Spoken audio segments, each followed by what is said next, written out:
Kumusta mga ka-adventure? Okay, andito po tayo ngayon sa nito,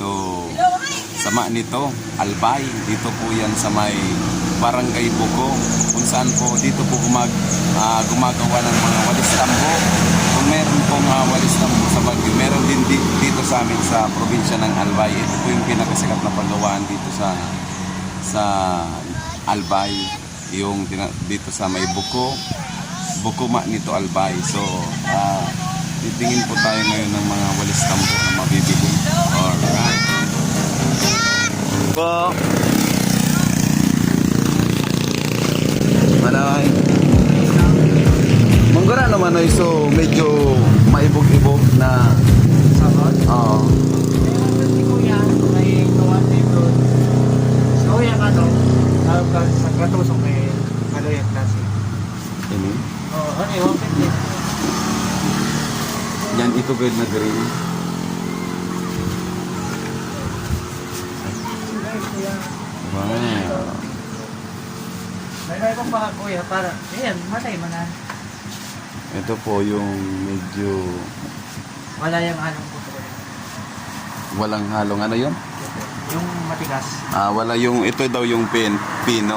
Walang halong matigas. Papatarasan. Subok lang. Yung bahay kami sa Marikina.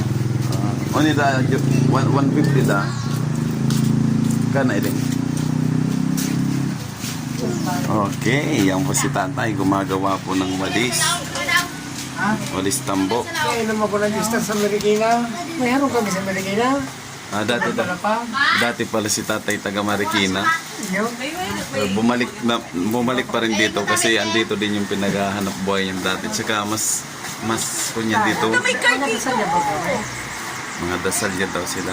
Mas relax daw dito sa dito. Sa sariwa ang hangin dito sa probinsya. Ay, nilipin niya. Probinsya, nagamo. Pareho man.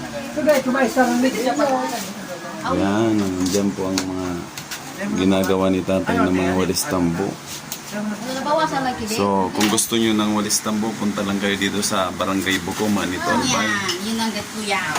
Para makita nyo yung mga produkto rin na tatay. Anong pangalan tatay ng kuya nyo yung tay? Wala man. Basta dito lang yan sa may kanto, dito sa may tulay. Yan po. Ito, pag pumunta kayo bago pumasok po ng Barangay Buko, andito sila sa may unang tulay. Yan. Ito po yung simple lang yung pwesto nila. Yan. Napakasimple lang ng pwesto nila. Pagsabit mo lang po yun. Pero lang siya. Tapos na siya. sulit, andito na lahat. Ano kanya araw ka nasa kini? Inapo pa yan.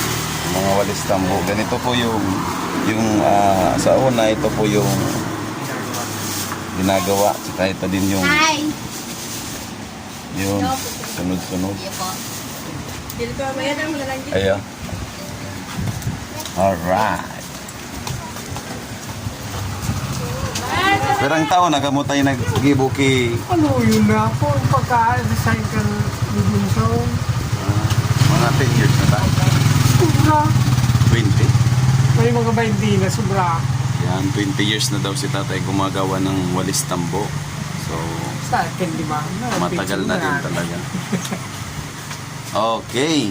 Thank you. Alright, salamat po. Thank you. So, maraming salamat po tatay. Magbabay ka.